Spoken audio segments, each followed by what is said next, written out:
சென்னை வேளச்சேரியில் வீடு லீசு மோசடி விவகாரம் தொடர்பாக காவல் ஆணையரை சந்திக்க விடவில்லை என கூறி பணத்தை இழந்தவர்கள் சாலை மறியலில் ஈடுபட்டனர். சென்னை பள்ளிக்கரணை பகுதியைச் சேர்ந்தவர் 28 வயது இளம்பெண் வெண்ணிலா. இவர் கடந்த 1 வருடத்திற்கு முன்பு வேளச்சேரியில் லீஸுக்கு வீடு தேடிக் கொண்டிருந்தார். அப்போது OLXல் 7 லட்சத்திற்கு ஒரு வீடு இருப்பதை வெண்ணிலா பார்த்துள்ளார். அதில் குறிப்பிடப்பட்டிருந்த செல்போன் எண்ணை தொடர்பு கொண்டுள்ளார். அவரை தொடர்பு கொண்டு நேரில் வீட்டை சென்று பார்த்துவிட்டு வீடு பிடித்து போகவே அக்பர் ஷெரீப் என்பவரிடம் பணத்தை கொடுத்துள்ளார்.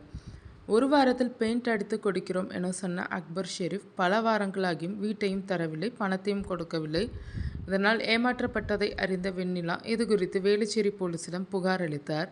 விசாரணையில் வீட்டின் உரிமையாளர் அக்பர் ஷெரீப் கட்ட பஞ்சாயத்து கும்பலை வைத்துக்கொண்டு துணிகர மோசடி ஈடுபட்டது தெரியவந்தது. அதாவது ஒரே வீட்டை 90 பேருக்கு காட்டி பண மோசடியில் ஈடுபட்டுள்ளார்.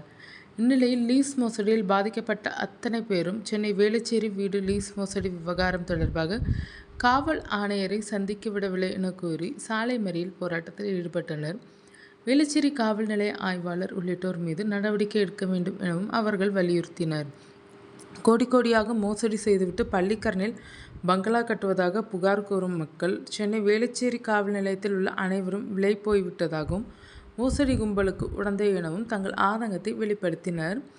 ஏழைகளின் வயிற்றில் அடிப்பதை போலீஸ் வேடிக்கை பார்க்கிறதா என பாதிக்கப்பட்டவர்கள் குமரும் வீடியோ வைரலாகி வருகிறது. லீஸ் விவகாரத்தில் ₹4.5 கோடி அளவுக்கு மோசடி செய்துவிட்டு வெளியில் நடமாடும் மோசடி கும்பலை போலீசார் கைது செய்யவில்லை என்றும், நாங்களும் இதேபோல் மோசடி செய்யலாமா, போலீஸ் அனுமதிக்குமா எனவும் பாதிக்கப்பட்டவர்கள் கேள்வி எழுப்பினர்.